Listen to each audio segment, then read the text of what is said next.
ध्यायेत् शारदचन्द्रसुन्दरमुखम् ताम्रारविन्देक्षणम् भक्ताभीष्टवराभयप्रदकरम् कौपीनमात्रोज्ज्वलम्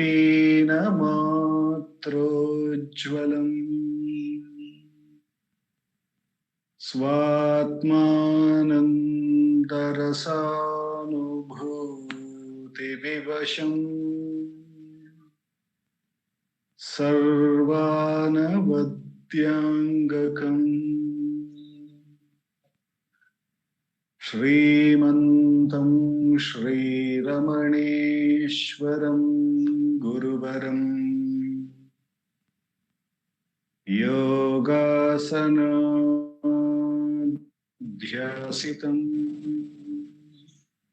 ध्यायेत् श्रीरमणेश्वरम् ध्यायेत् श्रीरमणेश्वरम् ध्यायेत् श्रीरमणेश्वरम्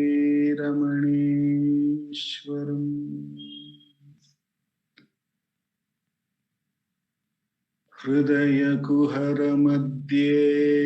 केवलं ब्रह्ममात्रम् यहमहमिति साक्षादात्मरूपेण भाति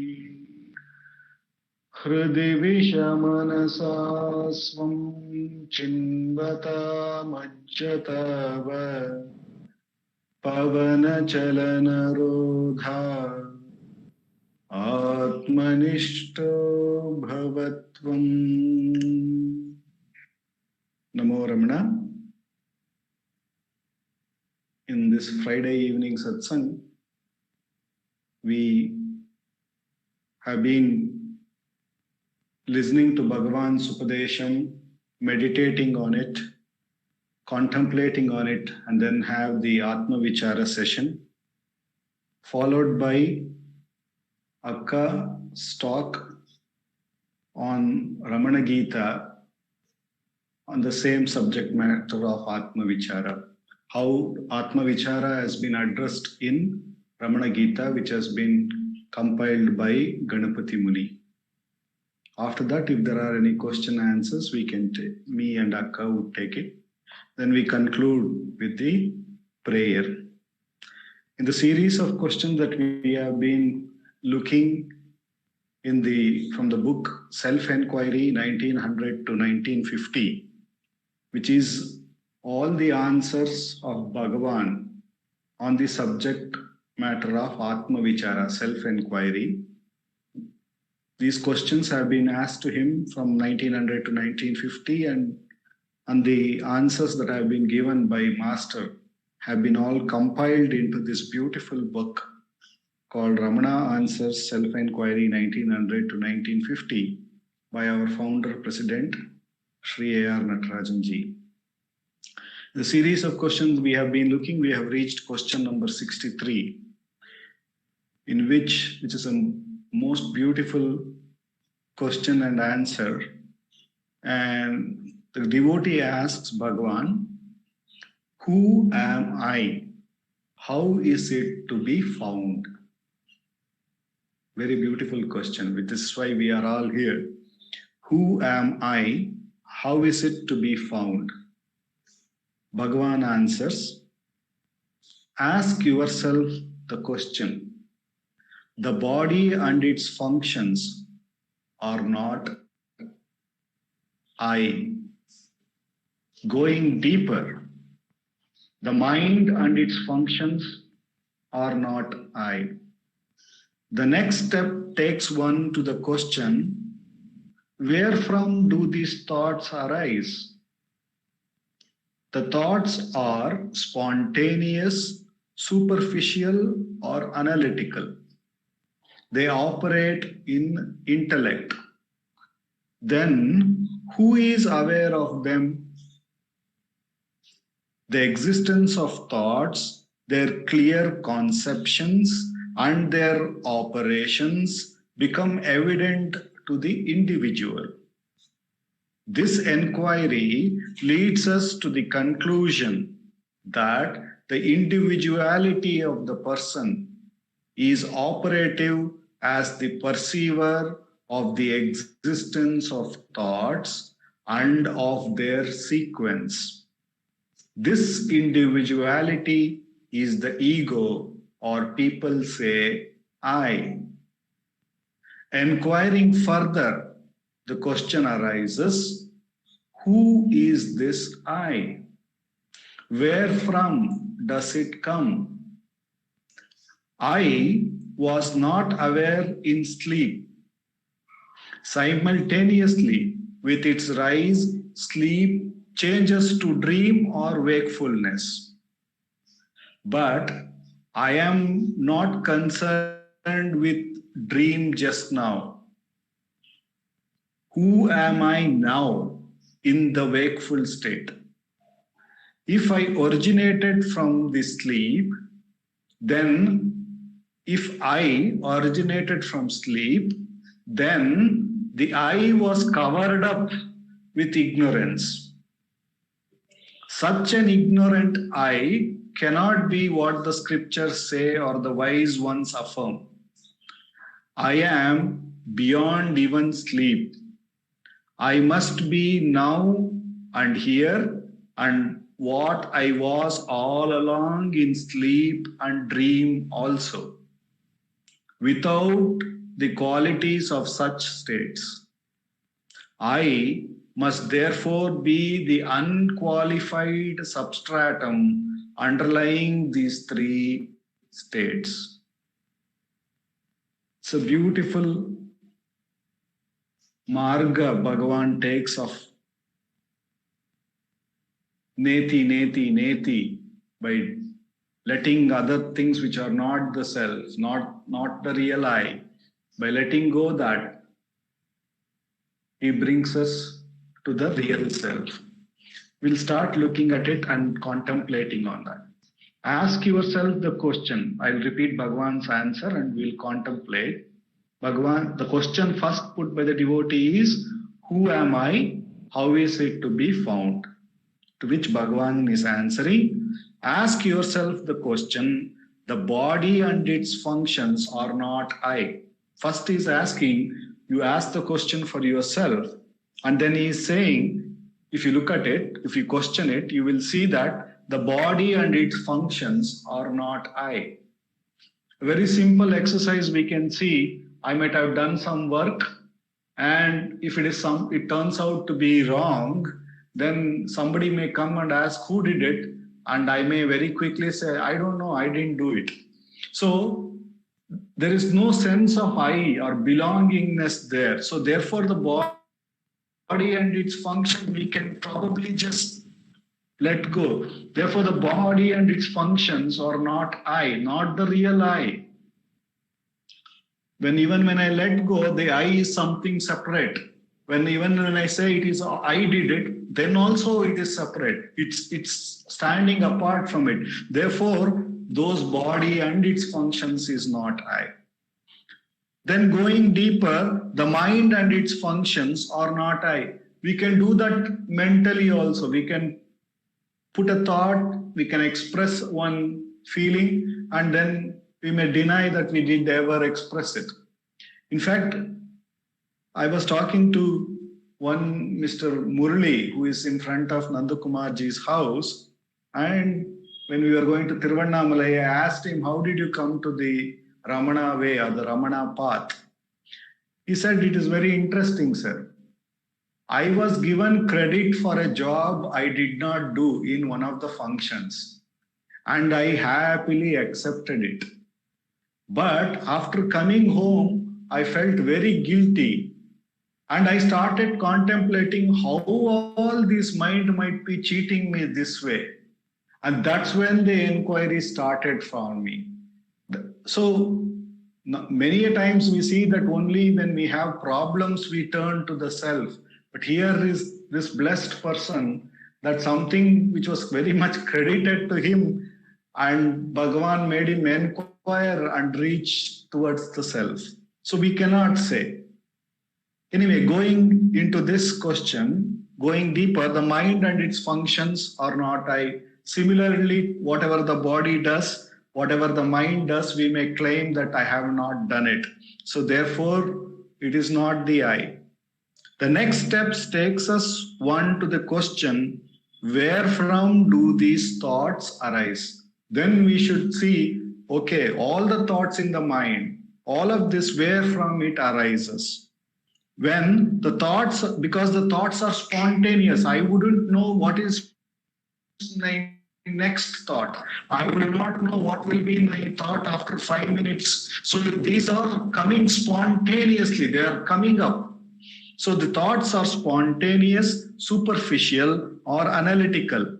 They operate in intellect. Then who is aware of them? There is some entity which is aware of this thoughts spontaneously coming, these thoughts being just some weird thought, superficial, and some being very analytical. So somebody is aware of it. So Bhagavan is asking, who is aware of it? When he says aware of it, he is very clearly saying how we are aware of it. He says the existence of thoughts, their clear conceptions, and their operations become evident to the individual. So Bhagavan is saying how we are aware. We know that the thought has come. We know what it is trying.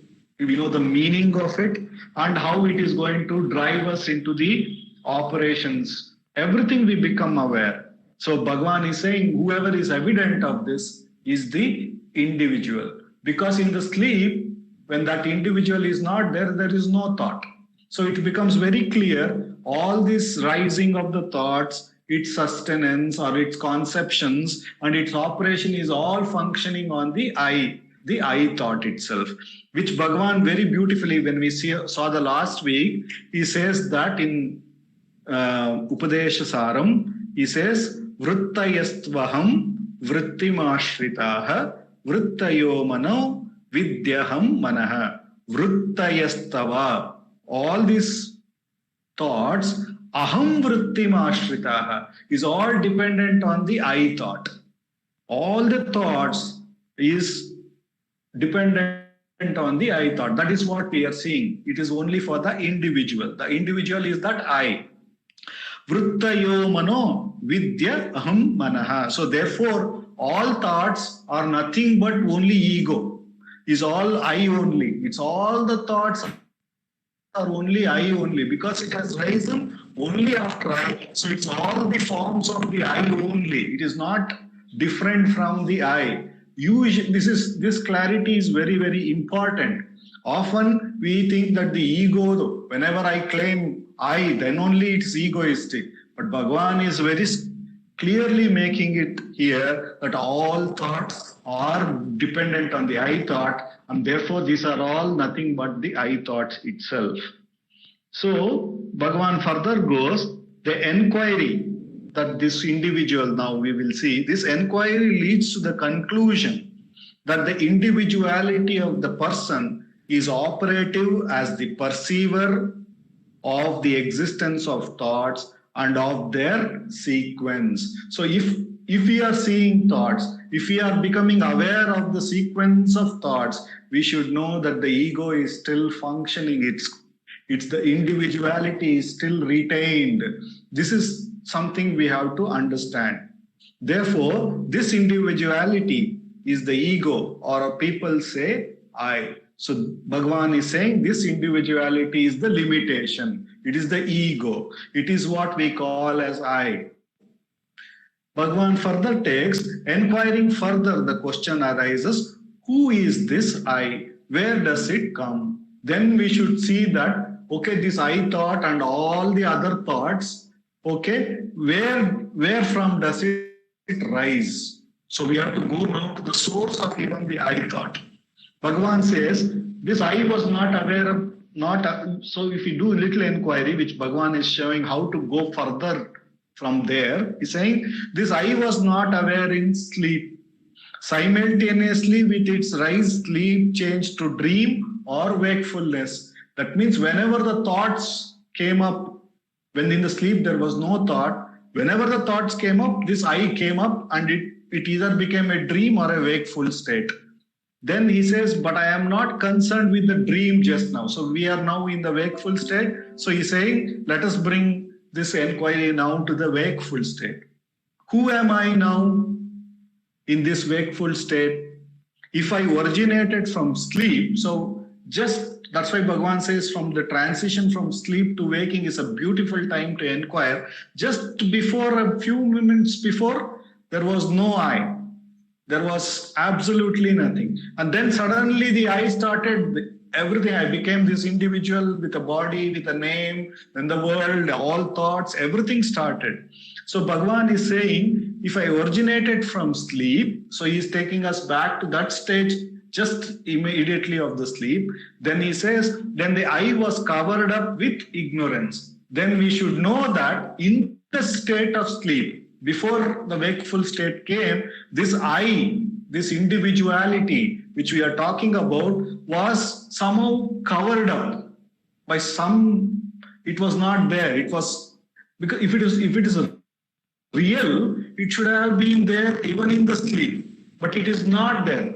That is also one thing which comes out of this. But it is also, Bhagavan is also saying that it was covered up. It was not available by some ignorance. A different kind of ignorance had taken up. Perhaps we can say is the darkness is what covered up the entire thing, and that's how the I was not there. We could say that.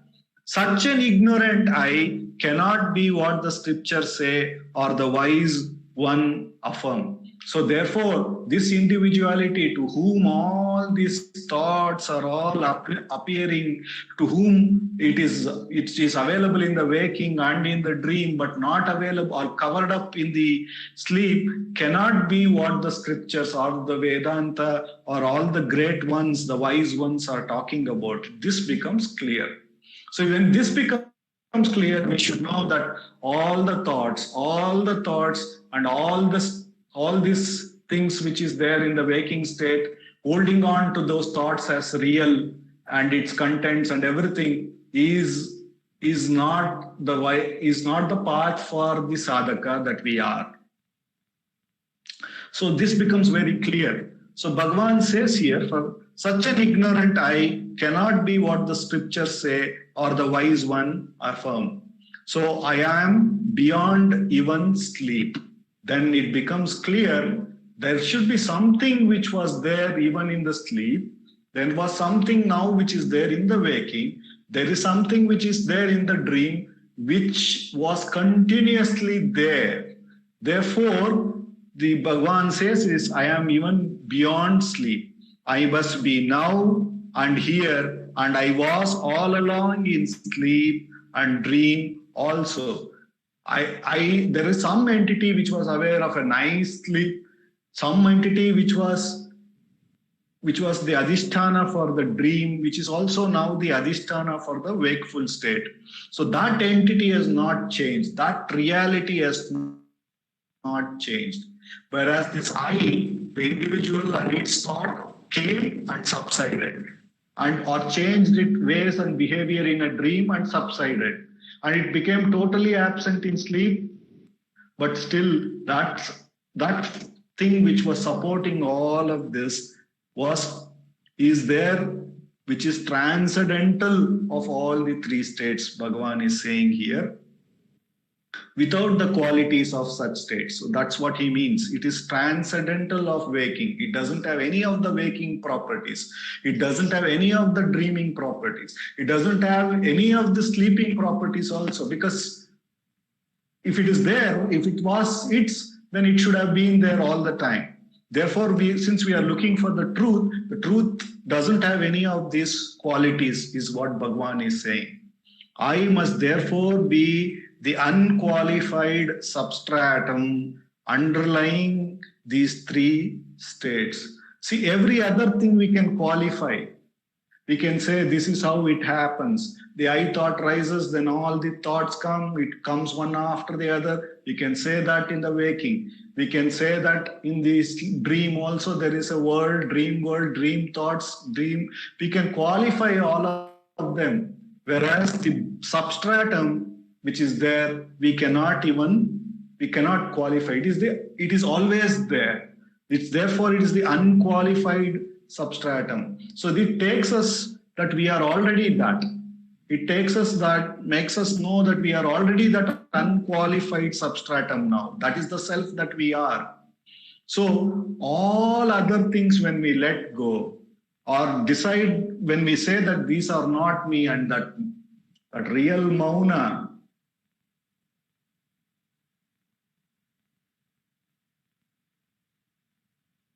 where we continue to exist, we continue to be aware, and we continue to be peaceful.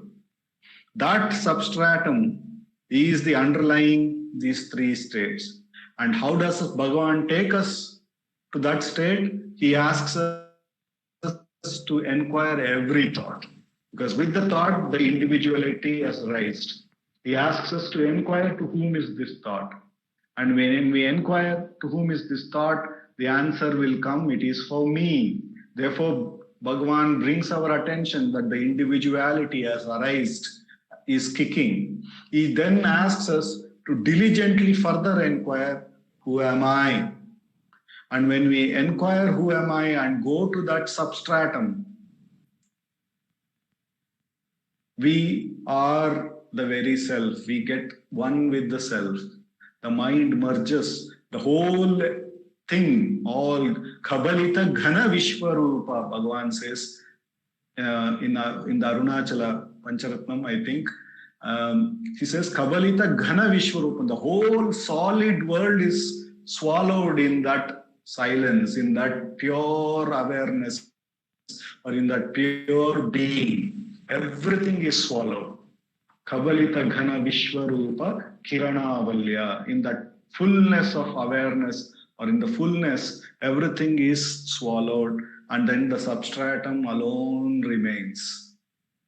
And Bhagavan takes us to that substratum with every inquiry of who am I.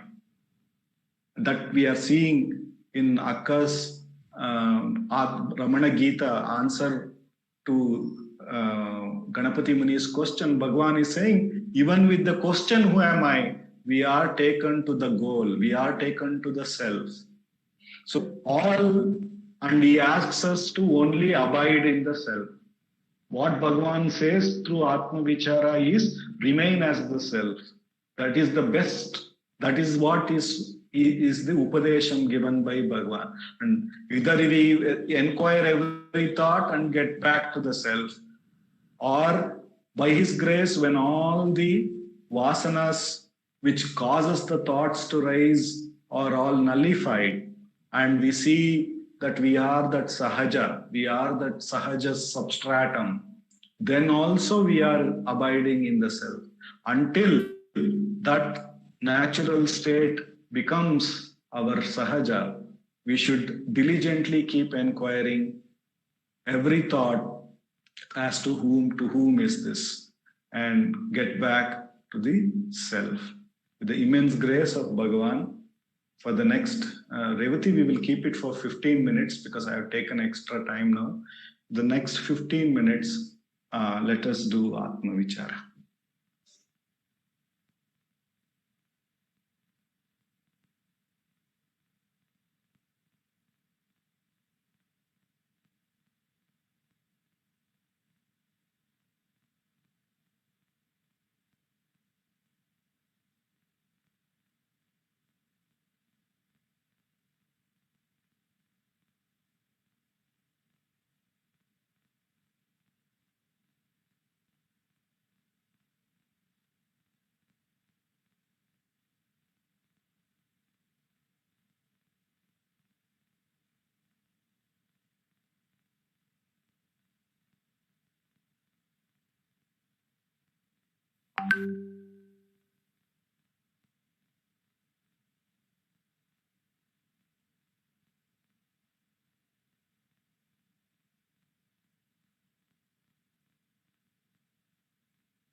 Bhagavate Shri Ramanaya. Namo Ramana. Over to Shardaka.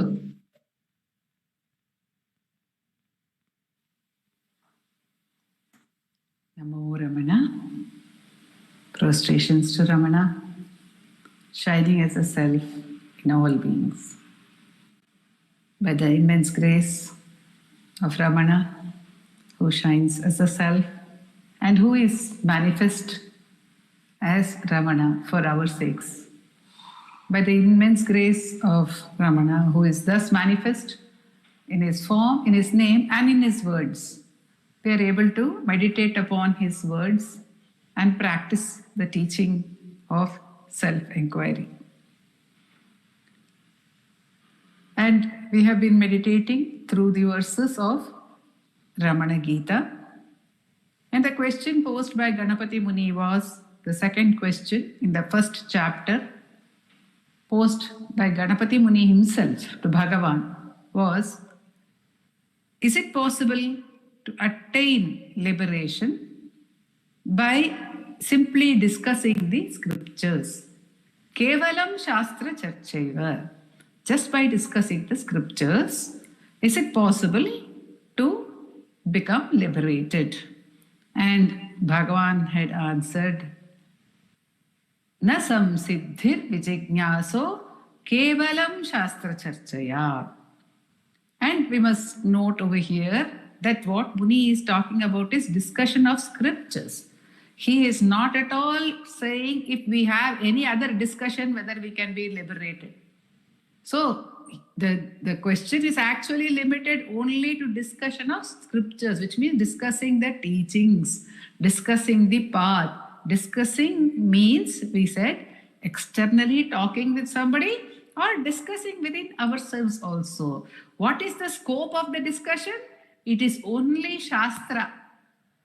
The scope of the discussion is not wondering why something is happening in the world, why something is not happening in the world, why something is happening in my life, why something is not happening in my life. That would not be Shastra Charcha. So, Bhagavan is saying even Shastra Charcha by itself cannot liberate us. So, where is the question of having any other Charcha? If at all, we can have Shastra Charcha. And we must remember the purpose of the Shastra Charcha, the purpose of meditating on the Shastras, the purpose of meditating on Bhagavan's works, the purpose of meditating on Bhagavan's words is for enabling Upasana. Because Bhagavan says, Upasana alone can liberate. Na Shastra kevalena न संसिद्धिर्विजज्ञासो केवलं शास्त्रचर्चया उपासनं विना सिद्धिर्नैव स्यात् iti nirnayah. This is the conclusion. This is certain that without upasana, we cannot experience the steady abidance in the self. Then Bhagavan goes on to describe what is the upasana that is required to make us abide steadily in the self. What is the upasana? That which is called sahaja sthiti, when it is natural, is called upasana when it is intermittent. So, upasanam vina siddhir naivyasya iti nirnayah abhyasakale sahajam sthitim prahur upasanam. That very sahaja state, when it comes to us during practice, which means when it is intermittent, it is called upasana. Siddhim sthiram yada gachet. When it becomes sthira, when there is no movement away from the sahaja sthiti, our own natural state, that is called jnana. Sahajam sthitim, being with the natural state, is upasana, says Bhagavan. Now, how to be with the natural state? This is our question, which was what was addressed in the question posed by the devotee in today's question, which Dilip took up. Who am I? How am I to know who I am? Which is my natural state? And Bhagavan very sweetly took us step by step away from the objective knowledge to the knowledge of the subject, which in the next verse of Ramana Gita he says, Vishayan samparityajya. He describes actually the natural state only, because for Bhagavan there is no state other than the natural state. But somewhere in his compassion, all these answers also flow out of him. So he is talking about the natural state. He says, Vishayan samparityajya swasvabhavena samsthitihi jnanajwala kriti prokta sahaja sthitiratmanaha. This natural state of the self is swasvabhavena, in one's own true nature, abiding, samsthitihi, very firmly abiding, swasvabhavena samsthitihi, not just sthitihi, samsthitihi. And when that is happening, he says, it is like the flame of knowledge is burning, effulgent. Jnanajwala kritif prokta. And he describes another aspect of this state of abidance in the beginning, which Muni puts in the beginning of the verse. He says, Vishayan samparityajya, renouncing objects. See, the jnani, Bhagavan says, one who is abiding in the natural state has renounced all the vishayas, all objects. All objects have been renounced. So this is the tyaga which Bhagavan is talking about, the renunciation which Bhagavan is talking about, which the Vedas say, Tyagena eke amritattvamanashuhu. Tyagena eke. Na karmana, na prajaya dhanena. Amritattvamanashu. Tyagena eke. Only by renunciation. And what is Bhagavan asking us to renounce? Vishayan samparityajya. And Muni has said, not Vishayan tyajya. Not just leaving, dropping objects. Parityajya, one more adjective, adjunct to the verb, the adverb, parityajya is there. One has to clearly renounce it. Samparityajya, Vishayan samparityajya swasvabhavena samsthitihi. See, he uses that sum for parityajya also, and he uses it for sthitihi also. So the dropping of objects must be complete. So how is one to completely renounce all objects? Bhagavan has given the answer by swaswabhavena samsthitihi. When one is abiding in one's true nature, where are there any objects? There are no objects at all at that point of time. So, by abiding in the self, automatically objects are renounced.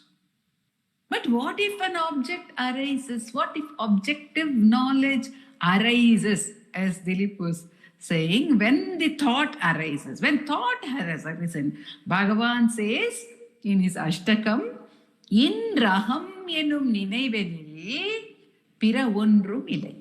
If there is no thought I, nothing, there will be no other thought. Pira ninai vedil. If there is any other thought, if there is a thought, that means I thought has already arisen, as Dilip was meditating for us. If a thought has arisen, that means I thought is already arisen, because all thoughts are manifestations only of the I thought. So, pira ninai vedil. Yarku, yerku, for whom is this? From where is this arising? Yendre aham uditalam yaduvena ulland. Get back to the source of the I, says Bhagavan. So in Vishayan Samparityajya, if one is not abiding, if one has arisen, if thought has arisen, then Bhagavan says, hold on to the root, the aham, which is aham spurana, that is just the I alone, by asking, who am I? Who am I?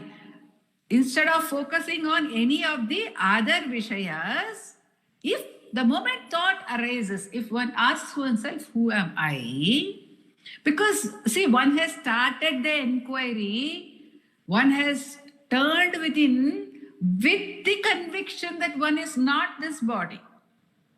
If one does not have this conviction, where is the question of asking who am I? Where is the question of trying to find one's own true nature? If we are on this path, if we are on the search, we are already convinced, at least intellectually, that the body is not I. That whatever I take to be myself, therefore is not I, because my entire identity is based on my thought that I am the body. So nothing concerned with this entity called Sharda is I. So the moment any thought arises, because of the power of the inquiry, we can simply turn within by the question, who am I?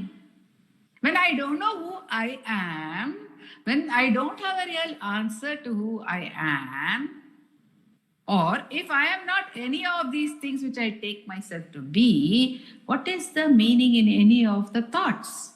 There is no meaning in any of my thoughts when I do not know who the I is in the first place. So by turning back through the question, who am I?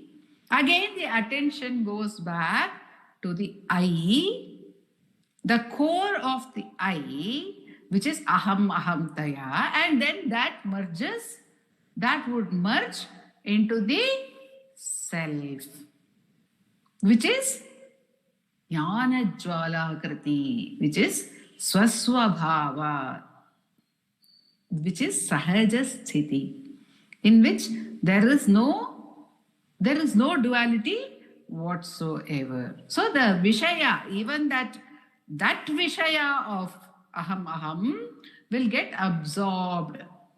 But supposing it is not happening, then Bhagavan takes us to the next step, which he has talked about in Ashtakam. Says, if there are thoughts are persisting, then ask, for whom are these thoughts? Then the answer will come, these are my thoughts. Who am I? There is no answer to that question, who am I? If I give an answer, who will be giving the answer to that question? The very one who is asking the question. So it's meaningless. Any answer given will be given by me. But I don't know who I am. I'm trying to ask who I am. So there's no point giving any answer. So the steps are, if we come in reverse order like that, but wherever we are, where we are is where there are thoughts. So Bhagavan starts from here for us. We are with thoughts. So if we are with thoughts, what have we recognized? We have already recognized that thoughts are coming and going. But thoughts cannot exist without the I thought.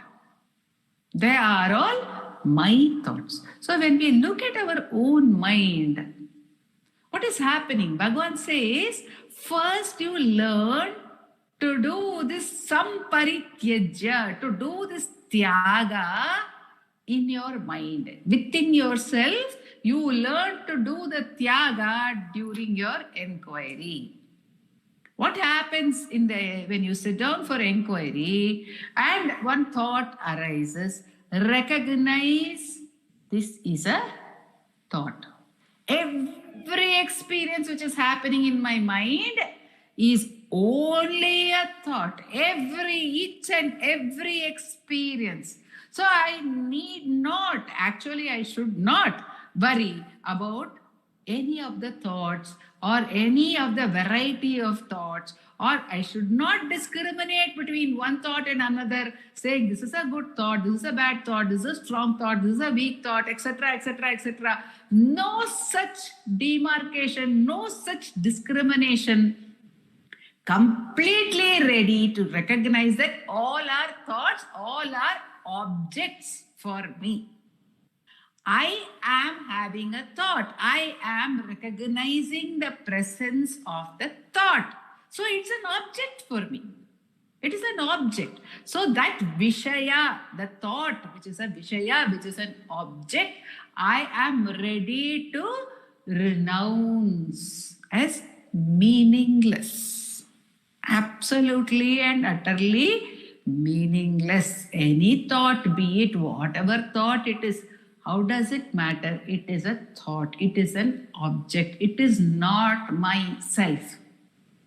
It is a mere object. And when we watch in this way, when we recognize that all these are only thoughts, at one point it will hit us within ourselves, not as something which we have heard or read, but something which we are able to see within ourselves that, oh, the one who is having all these thoughts, who is that?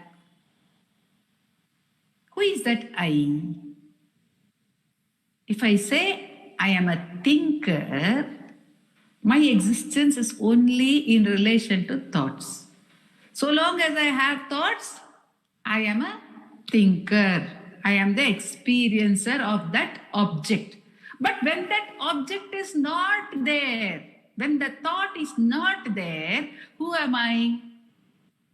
When there is no thought, who am I? I cannot be a thinker.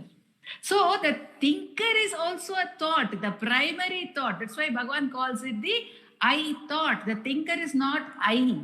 The thinker is also a thought, which is a continuous thought during the waking and the dream. But the thinker is also a thought. So who am I really? Who am I? In the absence of all thoughts, who am I? We are trying to see that in our inquiry. It is not to say that the self ceases to exist when there are thoughts. Not at all. The self alone exists. But what happens when there are thoughts is that first we completely get involved in the objective experience, the experience of the thoughts. We are lost in that. So the first step is to pull back from the object called thoughts. to the subject of the thoughts, to the thinker. From thoughts to the thinker, Bhagavan brings us back one step. Who am I? These are my thoughts, but who am I? The next step is to recognize that the I is also an object, because it is known to me. I know myself as Sharada. It's an object which is existing in relation to my other worldly knowledge, that is in reference to my other thoughts.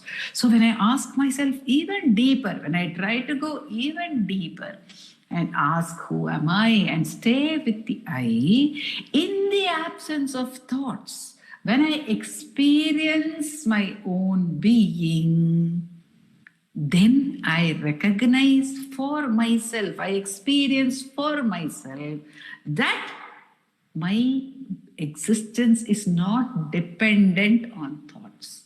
My existence is not dependent on that entity. Only then I know for myself. We will know for ourselves only when we experience it. And once we have experienced it, then what happens? Because of the force of earlier habit, which is called vasana, the mind continues to go out and come back, go out and come back, go out and come back. And Bhagavan says there will come one point when this tendency to move towards objects will completely get erased. And then we will know for ourselves, nirvasanena maunena sthirayam sahajastatau jnaninam atmanam nisandeha samarthayet. We will know oneself, one will know oneself to be a jnani when there is that silence in which there is no vasana, there is no need to rise as an entity. There is no need to rise as a thought. And until that point, that tyaga, that parityaga, that samparityaga of all objects has to be done continuously. As Bhagavan has said in Appalam song, Santatam Salipara Santoshamahave, continuously, again and again, until one gets to the Nirvasana Mauna by the abundant and ever-welling grace of the Sadguru Bhagavan Ramana. Om Namo Bhagavate Sri Ramana.